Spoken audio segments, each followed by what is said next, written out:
Hello everyone, this is Rig and today we are going to discuss about history of Israel. Israel is one of the most economically developed and technologically advanced countries in the entire world. It has a history stretching up to about 5000 years ago. So today we are going to see what are the stories related to the foundation of Israel. So as you can see on the map, Israel is a country with the countries of Lebanon, Syria, Jordan and Egypt surrounding it. It also has the Mediterranean Sea in the northwest. Israel is a small country located on the eastern shore of the Mediterranean Sea. It falls on Asia. Okay. Now next we have the largest city in Israel is Jerusalem and Tel Aviv is the capital of Israel. Hebrew is one of the earliest languages in the world. Today it is the official language of the country. The currency of Israel is new shekel. It has an area of about 20,000 to 20,000 kilometers square. Now why this area varies? It is because few of the areas in Israel are very much controversial. Israel does not have full claim on it, neither does its neighbors.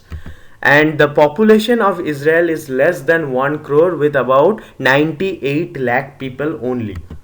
It has a history of epic battles, religious milestone and modern nation building. So let us go into how Israel was founded.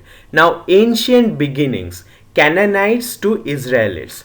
Canaanites were the people who have been known to settle in the area of Israel in about 3000 BC. So this was more than about 5000 years ago. Now after Canaanites, Israelites descended from Semitic population that migrated from Mesopotamia. Mesopotamia, as we know, is the land of fertile crescent. It is the land of the rivers Tigris and Euphrates. So from there people descended and came into the area of Israel. The foundational story of Israel is depicted in the Hebrew Bible. It was established by famous people like Abraham, Isaac and Jacob. So most of the stories related to the foundation of Israel are mythical histories. Now the story of Moses, as we know that the Jews in the land of Egypt were being forced into slavery and Moses partitioned the sea from where the Jews escaped into Israel and thereby they received 10 commandments on the Mount Sinai. Now the entire conquest of the Canaan area by the Israelites happened under leaders like Joshua in about 1200 BC. So by 1200 BC the entire area was formed by the Israelite population only. The Canaanites did not exist after that. Later, if we go more into history, then we will see that the kingdoms and conquest from David to Babylon. Now around 1000 BC there was a king called King David who united all the tribes of Israel, and from that time Jerusalem became one of the political and religious centers. Jerusalem has been a subject of numerous controversies and one of the oldest cities in the world. Now the son of King David, King Solomon, expanded the empire further, and also along with it the kingdom's wealth and influence expanded, and he was the one who constructed the first temple in Israel. In the diagram there you can see the first Solomon temple which was constructed in Israel. Now after that, after the death of Solomon, the kingdom split into northern kingdom of Israel and southern kingdom of Judah. The northern kingdom was conquered by Assyrians who were from Mesopotamia, from the land of Iran presently in 722 BC. Now southern kingdom of Judah survived much longer after for 200 years after the destruction of northern kingdom. In 586 BC, the southern kingdom of Judah were conquered by the Babylonians. Now Babylonians also descended from the same area, the area of Mesopotamia. Now, after the Babylonians conquered the kingdom of Judah in 586 BC, the first temple, which was made by Solomon, was in ruins. It was destroyed by the Babylonians. After that, we find the history of Israel in the context of Persian, Greek, and Roman dominance. The Persians under Cyrus the Great again defeated Babylon and allowed the Jews to return to Judah. Okay, so we know in 586 BC the Babylonians conquered Jerusalem, or the land of Israel.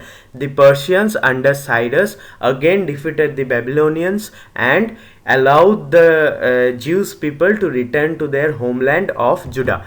The second temple was built around 516 BC. So after the Jews came back to Judah, they built the second temple around 516 BC. Now there is a history of Alexander's invasion, and after Alexander's invasion in this area, there ruled the Seleucid rulers who were descendants of Seleucus. So Antiochus IV tried to impose Hellenism on Jews. Hellenism is the ideology of the Greeks. Antiochus IV, a Seleucid ruler, tried to force Hellenism upon the Jewish population in Israel. So Maccabean revolt happened, in which the Jewish people revolted against the Seleucid rulers in 167 BC. A brief period of Jewish autonomy happened. They were independent under the Hasmonean dynasty. So this was a very short period in which the Jews were independent. After that, in 1st century BC, the Romans had annexed the territory and named it Judea. Okay, so after the Persians, the Antiochus ruler came, and after Antiochus, for a brief period, Hasmonean dynasty ruled independently over the land, and after Hasmonean dynasty in the 1st century BC, it was conquered by the Romans and the area was renamed as Judea.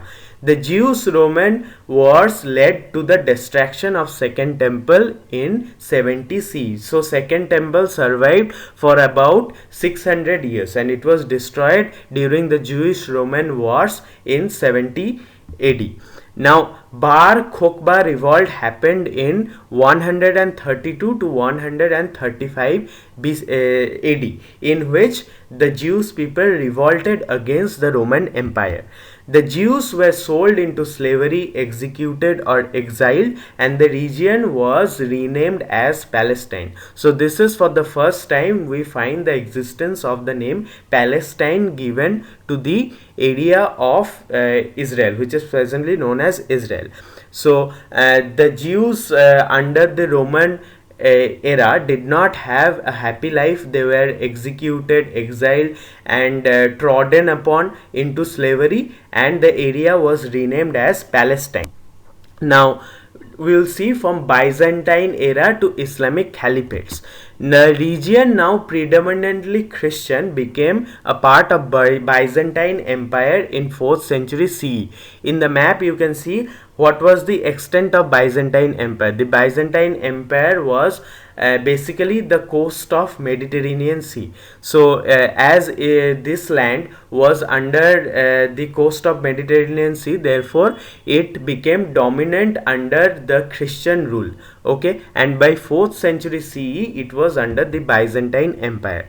The Christian dominance was disrupted when the Islamic caliphates conquered it in 7th century. So the Islamic caliphates fought against the Christian rule and conquered the area in 7th century.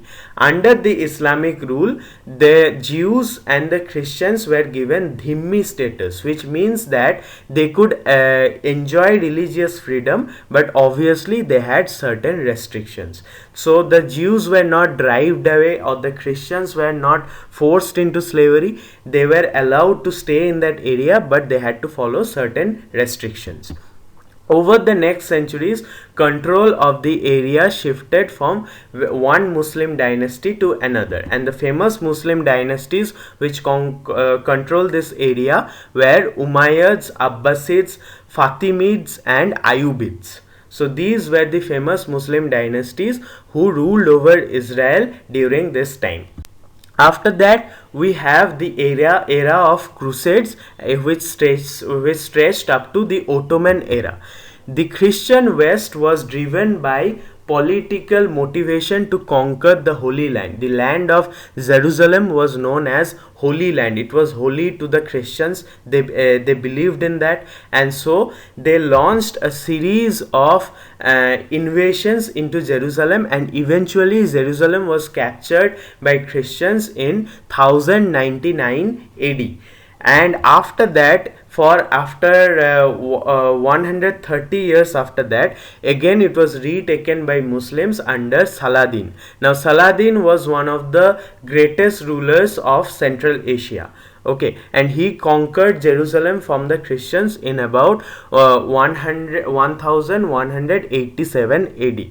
After Saladin, several more crusades were launched by European rulers to reconquer Jerusalem, but ultimately it returned to Muslim control. By the early 16th century, the Ottoman Empire conquered Palestine. So the Turkish rulers of the Ottoman dynasty conquered Palestine in about 16th century. After that, there was a relatively stable period in which the Ottomans ruled over the area of Palestine, and this went on until World War I in 1918. So what happened after the World War I? After the World War I, the League of Nations was formed. League of Nations were formed by the influential countries after the superpowers after World War I, and they awarded the area.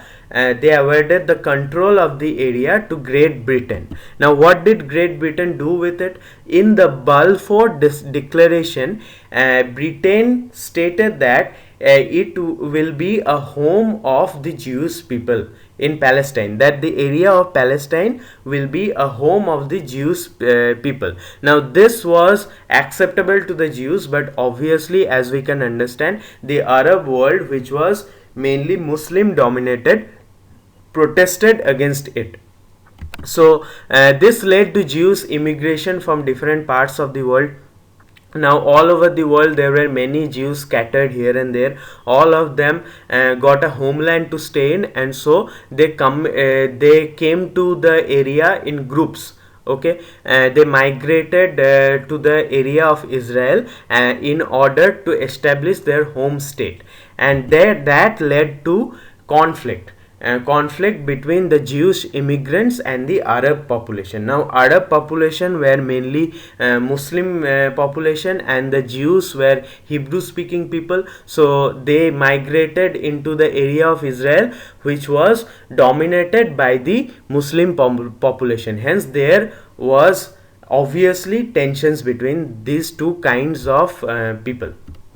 Now there were violent clashes. So from 1918 onwards, violent clashes started happening between the Jews and the Muslim Arab population.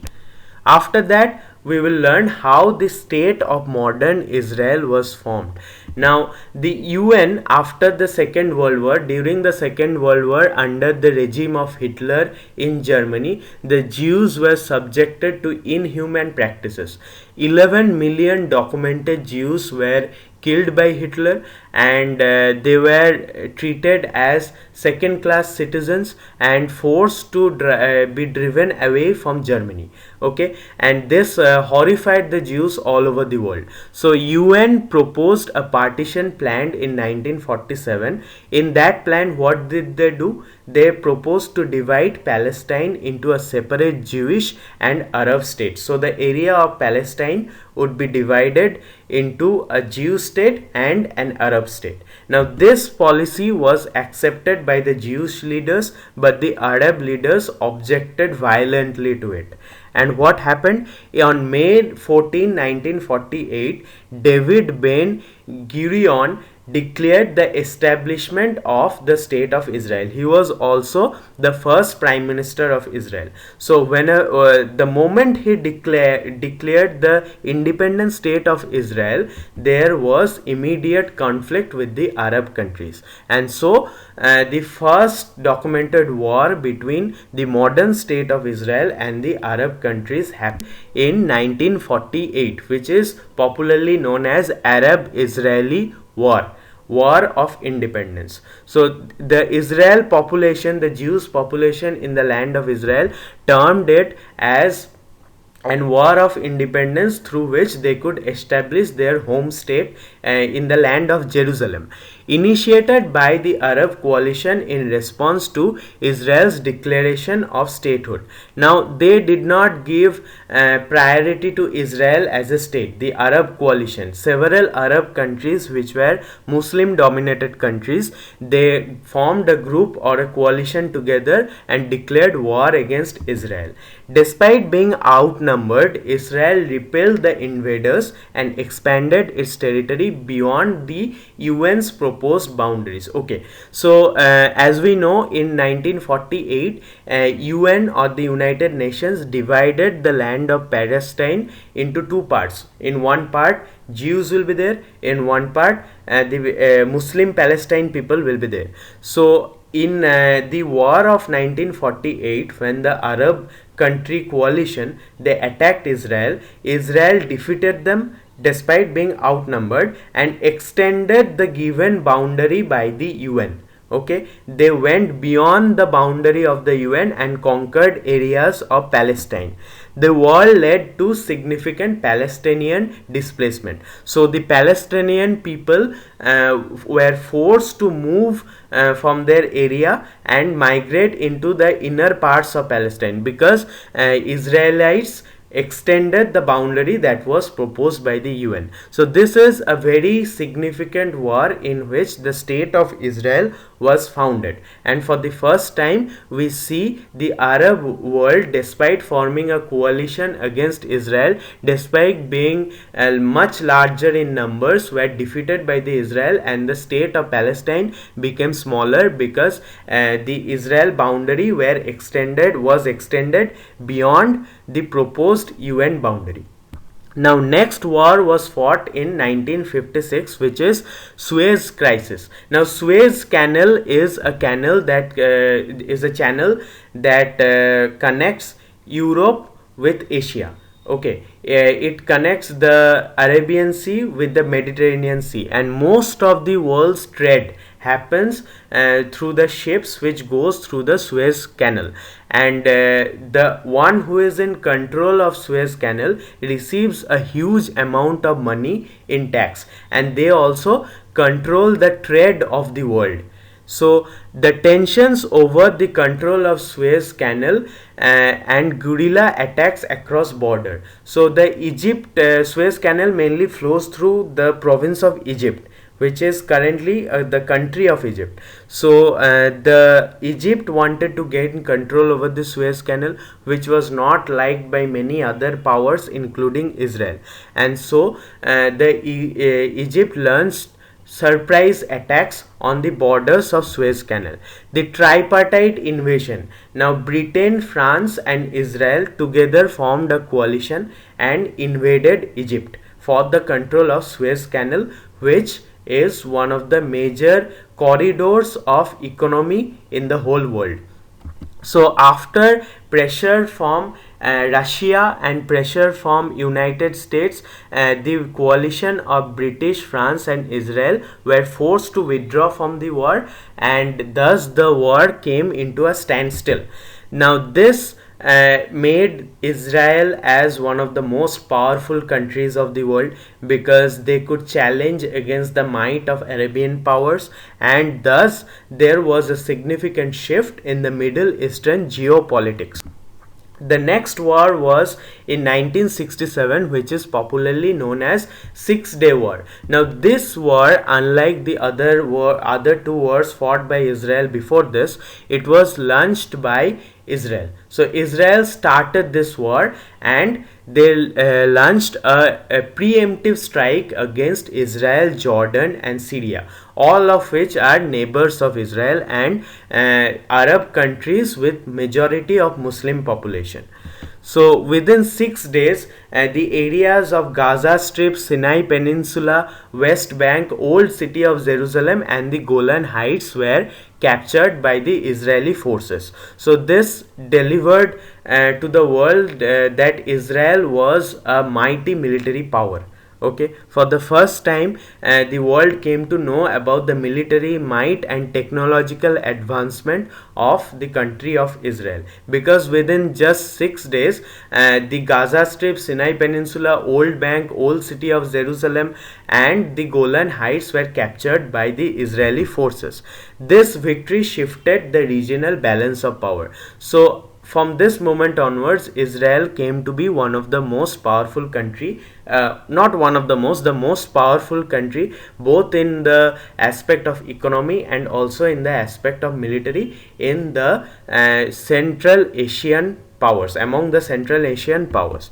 Now this saddled Israel with territories populated by non-Israeli Arabs. So Israel expanded their territory during the 6 day wars. Now when you expand a territory, the new people which come into your territory, you cannot drive them away. Hence Israel became surrounded with population of non-Israeli Arabs, which will make a greater problem for Israel in the future. Now 1973 Yom Kippur War.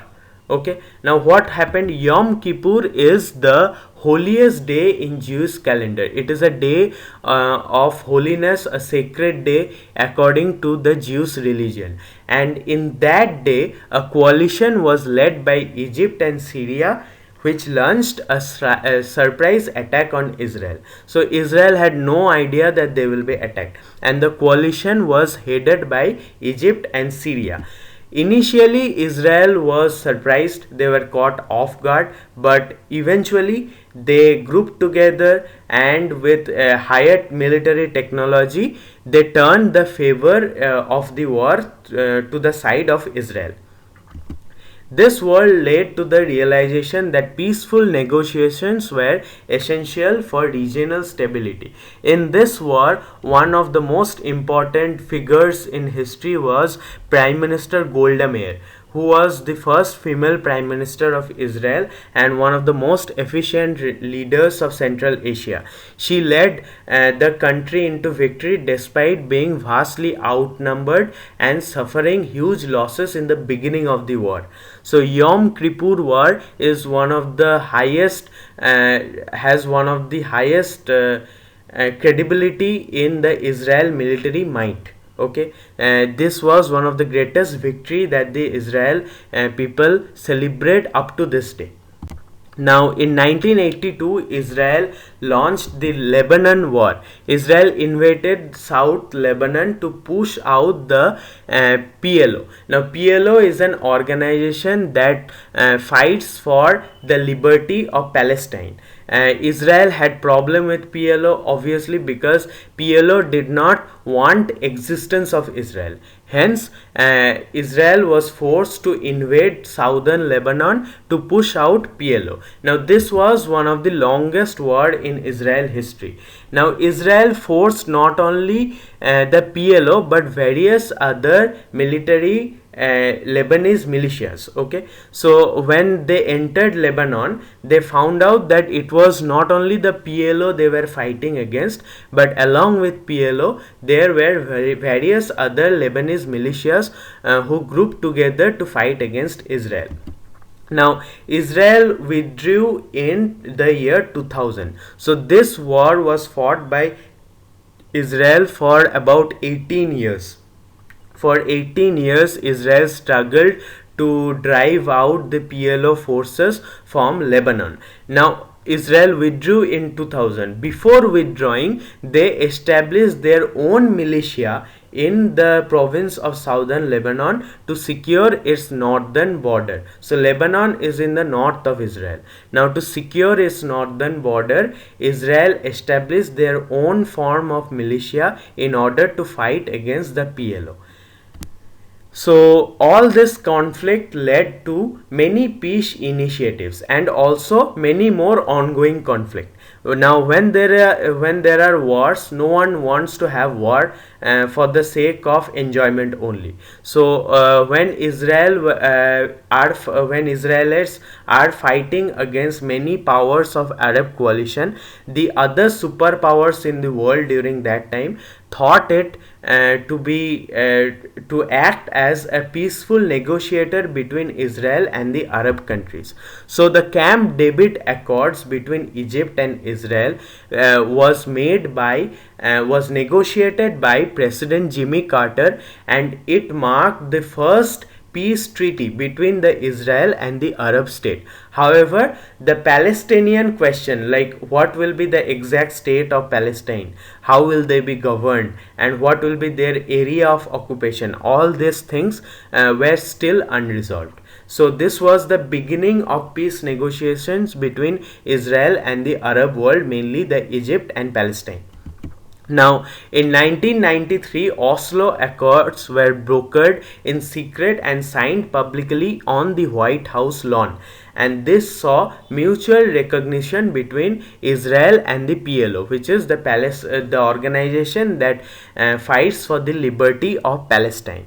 Now, Oslo Accords is one of the most significant peace treaties in the history of Central Asia, because this is for the first time directly Palestine and Israel brokered for peace, and it was signed under the leadership of America when Bill Clinton was the president of America.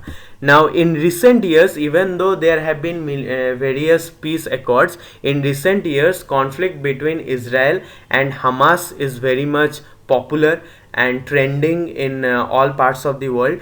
Hamas is a Palestinian group that is controlling the Gaza Strip. The Gaza Strip is on the western border of Israel.